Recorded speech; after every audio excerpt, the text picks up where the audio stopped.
Oh, we got movers for sure. Let's focus in on this best of 3, the winner's match of the GSL RO16 Group A. If you'd like to support the GSL, you now can do so. StarCraft 2, Korean StarCraft 2 can live on thanks to viewers like you. Patreon.com/GSL. In the bottom right, it is Maru. In the top left, it is Byun. It's my favorite PBS ad. Also, I wanna like pick up a book and just be like, all thanks to your local library. But the local library did not contribute to GSL's success, unfortunately. So TVT here. TVT. This should be a very even match. The previous matches were very one-sided at the end of the day, and only DRG versus Byun had any hope of being not one-sided, in my opinion. I'm sorry, Nightmare just, got a tough draw there against Maru. What you gonna do?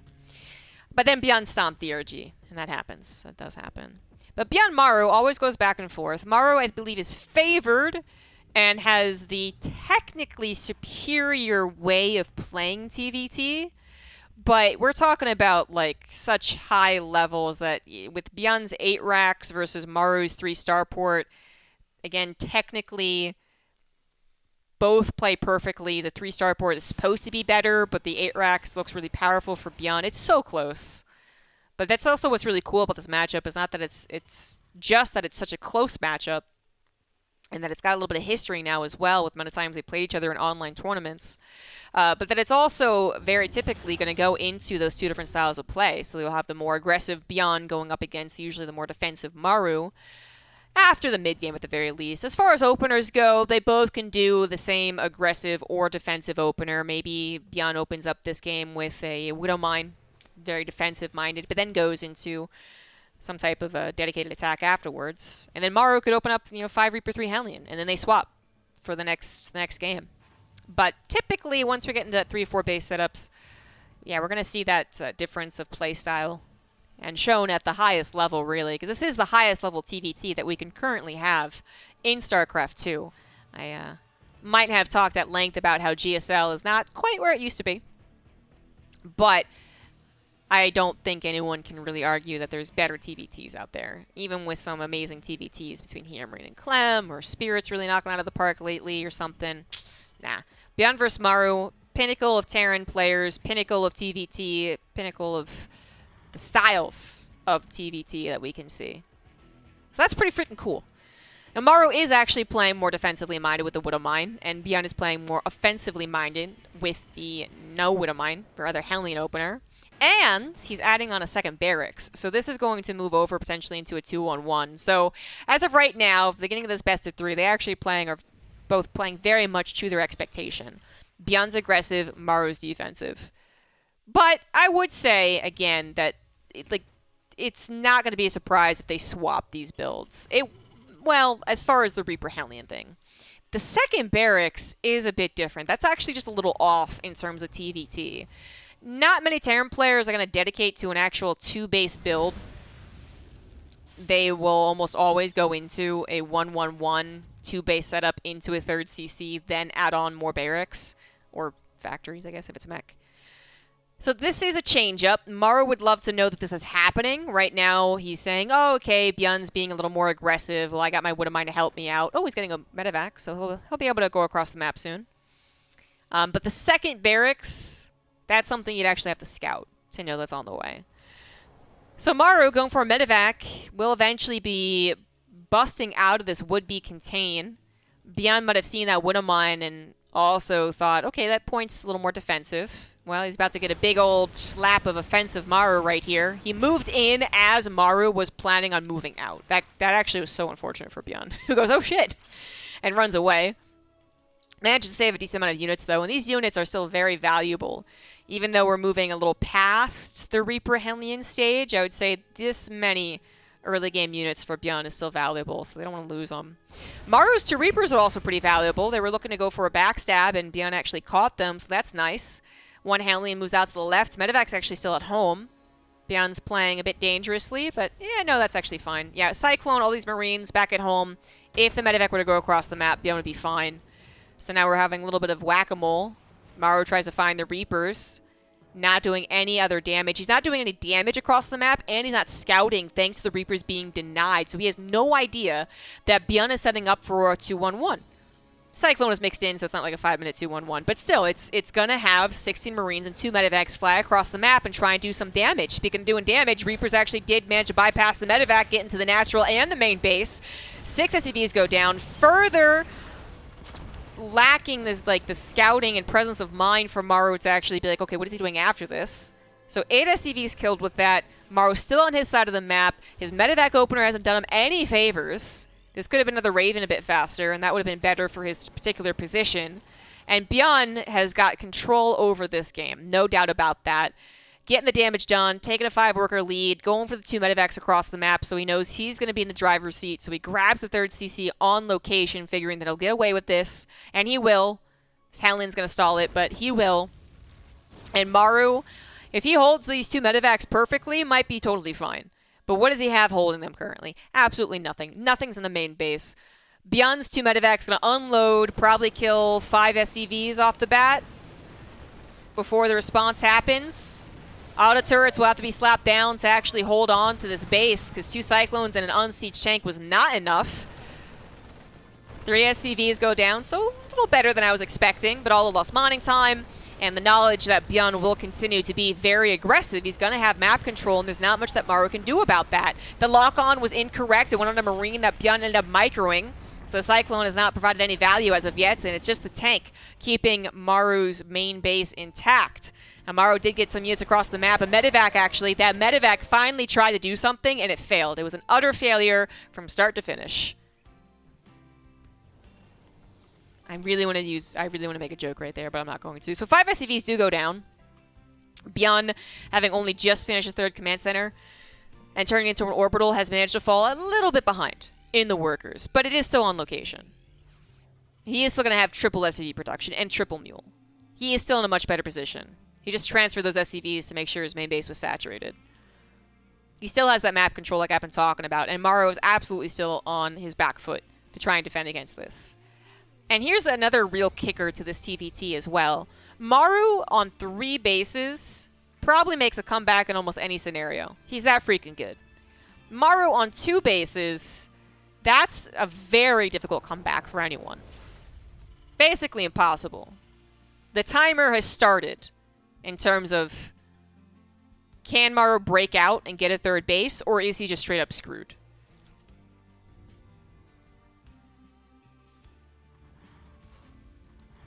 So in 30 seconds, he breaks out, fine. In a minute he breaks out, maybe okay. If he takes 2 minutes to get his 3rd CC down on location, he's dead anyways. Unless he goes for some Hail Mary Doom drop.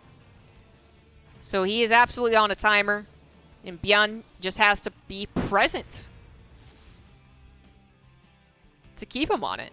He just literally has to show his army. And then Maru has to respect that. Some SCVs going down again to a run-by of some sort. I don't even know what that was. It was something, though.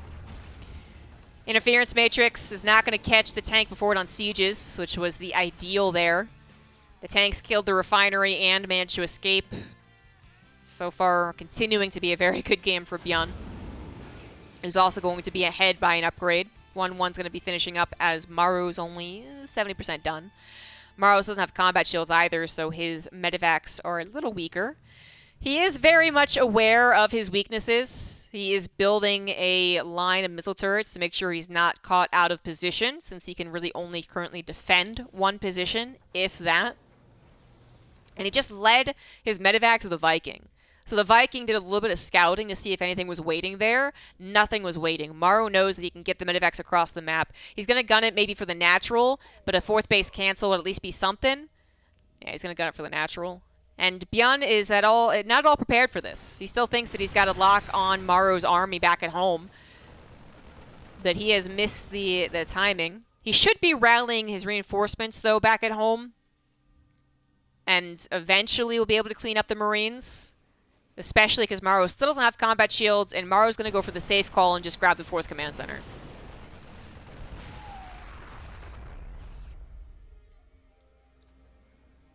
Maru's finally getting his 3rd base over. But Byun is looking to collapse, maybe. Yeah, I like, you could tell that Maru figured Beyond would do something like that. Like, he sees Beyond's scan and his vulnerable third base. You know, only 3 tanks protecting it and no tanks to the bottom side. So he scans and is like, okay, are you about to collapse in on me? Kind of catches some of the army.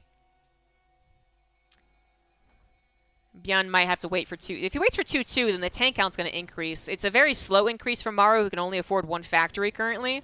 But he has been able to retain the tanks. So 7 is a very good number. More harassment on the natural, actually, is a good call. Refinery once again going to get picked off. SCVs could go down. Beyond very comfortable back at home, rebuilding his own 4th. Another refinery could go down. Sure, why not? And here we go. The break on the left side attempted. Only 2 tanks to defend. That's why Beyond thought he could do this. An anti-air missile and a couple of matrices from Maru are not going to stop the onslaught of Marines, so Maru is forced to bring his Marines forward. Just shy of being out-upgraded, by the way. Beyond that, perfectly timed on that. Now has an upgrade lead as the Marines in the main base rip through the SCV line. Now 13 SCVs have been killed. The armory could be targeted. That's going to delay that +2 armor. It's going to delay the +1 vehicle attack. And the Marines, even if they were to die right here, right now, would probably still be very efficient. I'd still call it a victory for them. And they do manage to kill anything Viking-wise that would chase them down. Was there even a Viking? No, so there wasn't even a Viking. He just goes in the corner. Just waits it out. Scanning the natural, I guess, to continue bombarding the refineries that have yet to be recreated. Tanks now on for Beyond, trying to stop the third base from mining. Maru jumps on top of that. He sees a little bit of vulnerability. A lot of Beyond's army was misplaced to defend there. But Maru still took a lot of damage. Maru was close to being stable. He was close to getting to that point in which he would probably be able to max out and then slowly take over a 4th. But Beyond hit at that good timing to make sure that Maru stays in the mud. You stay on the ground. You eat that dirt. Beyond's 4th base now coming up. His 2-2 upgrade's done. 12 workers ahead. 3-3 immediately started as fast as possible. He has 2 factory production. Now Maru does as well. That was very, very recent. Still at 8 tanks. A damn good number. It drops once again in the natural. Can't stop him. Beyond's going to keep on pushing, pushing, and pushing. All the missile turrets in the world won't stop this man. He's building medevacs, tanks, and Marines, guys. He did not go into the triple starport. He's not going to slow down his style of play. He's going to try and capitalize on the momentum. And I think that's a good call. There it is, the break on the third base happening as well. That is why Maru tapped out. Way too much damage to take, and Beyond will win game number 1.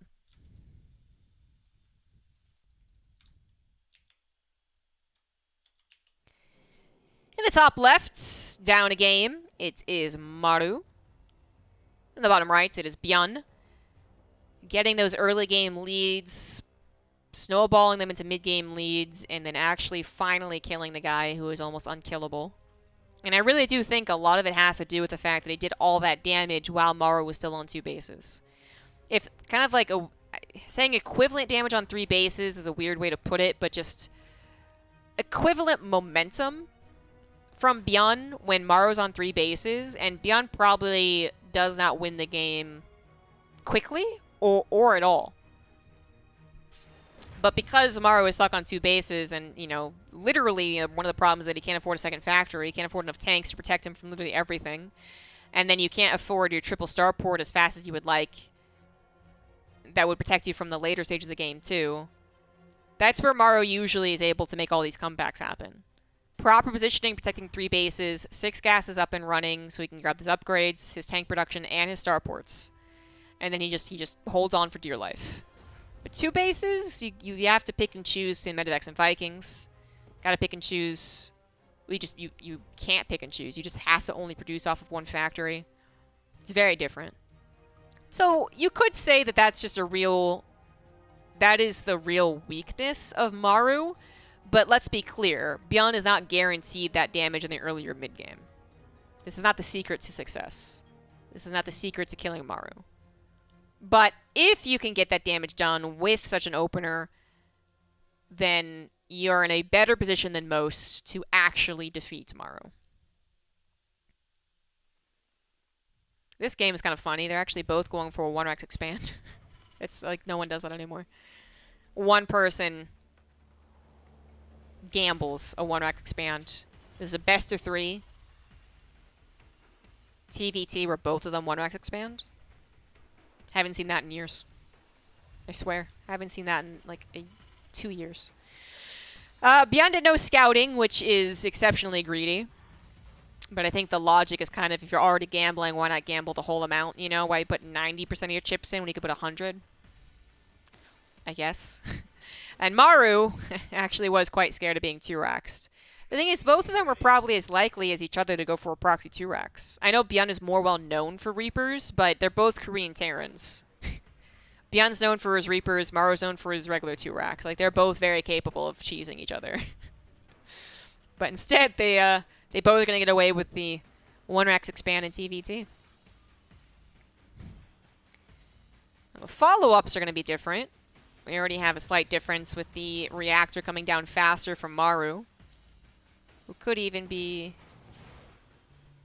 Oh, I went Reaper, Marine, Marine. Dan went Reaper, Reaper, Marine. That's the difference. Very small difference.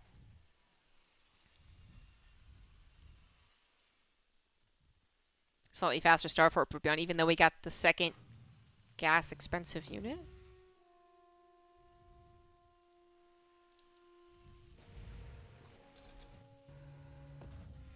I don't know how that works. I'm not going to try and figure that one out.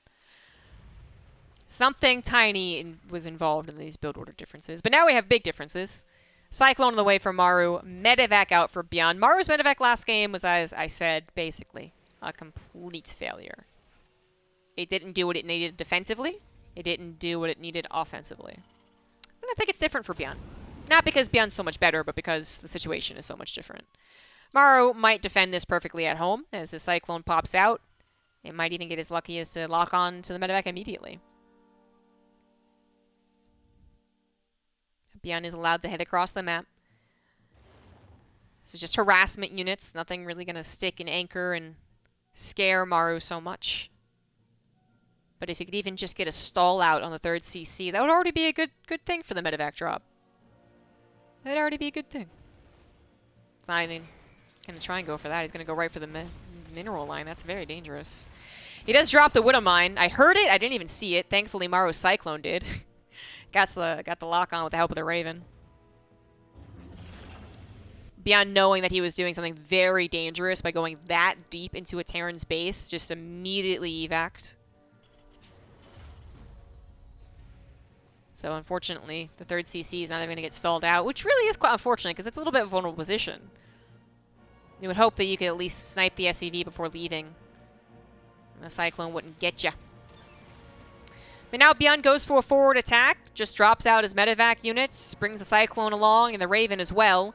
No tank though, and that would be what really anchors this harassment. That would be what kills the supply depot, for instance, which Maru might be purposefully positioning just out of range of a Cyclone. 3rd CC for Beyond has only just begun. So there's a big difference in the openers. Big difference. Beyond's going to have to delay the 3rd CC from coming down location lest he just falls behind. Right? Less.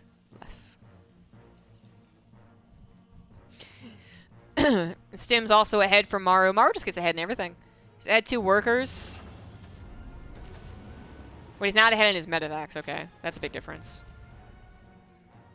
But it is a difference. It's not superior or inferior. It's just a difference. Beyond, again, going for that more aggressive, momentum-based drop, multitasking style. Maru going for, that is a superior trajectory, I guess is how you could put that.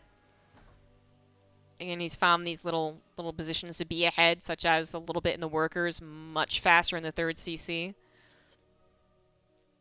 So Maru has to hold, Beyond has to do damage. Scan doesn't reveal a lot of important differences. It's going to reveal the starport did actually stay on the reactor as long as it did, which, you know, considering it is Beyond, Maru could go ahead and just be guessing he's about to be dropped, but that might have also been further evidence he's about to be dropped. He sees that the 4th and 5th barracks are just now on the way, so he knows the 3rd CC is on the way if he didn't scan it. Yeah, that's kind of what you would see. It's kind of what you would figure out. Maru's got a missile turret. He's got a Raven ready to go. He wants to deflect The drop that he figures is going to be on the way. The Raven goes out and goes, oh, hey, look at that. It is a drop. All right, all right. Now Beyond's going to try and go for it, but this is exceptionally dangerous. Clearly Maru knows. So is he going to gamble that Maru's not prepared? I don't know, man. Ooh, Cyclone lock on. Kills the medevac. Nicely done for Beyond, finding some success. But a very, very tiny amount considering what he really wanted. He wanted to do some damage with the triple medevacs. And now his mobility advantage not really working out for him. I guess he has still managed to even up the third CC timing, so that's probably even more important. Maru had to wait a little while to get his down, but now Maru's on the counterattack. Maru's combat shield's much faster than Byun's. That's a huge difference. Byun's tank's out of position to defend his natural. Need to get sieged up. They're going to try and siege up, but Maru's going to go for the bust. Interference metrics do come down. He takes the victory on the right side, and then just notices he can now enter into the natural. So that's what he does. Such a difficult place for Terran to defend, honestly, on this map. SCV's massacred, traded out so Byun's Marines could actually unload. But that is a huge trade. Byun's economy in the gutter. His defense is now too spread out. Maru's going to take advantage of that. Not quite killing the top tank, but he is still holding his position. Byun tries to move into his opponent, but that lack of combat shields is painful. And this is absolutely the type of game that Maru is going to snowball to victory. There's no chance for Byun to bring this one back. His third CC is vulnerable. It looks like there was something attacking Maru's third. Reaper and a Helene, yeah, not a big deal. But GG's. Super difficult for Byun to defend on that setup, and then his combat shields being so much later. His stim was later, and then he might have waited longer to start up combat shields too. That's just really difficult to defend in TVT. If they're actually ready to push you and they got combat shields and you don't, good luck, man. So tied up series. Game 3 it is.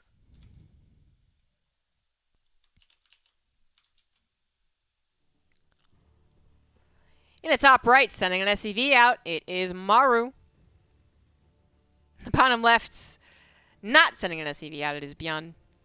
I'll have you know I've never lost a single game against Maru. That's true. I can also say that I have never been bopped by Maru.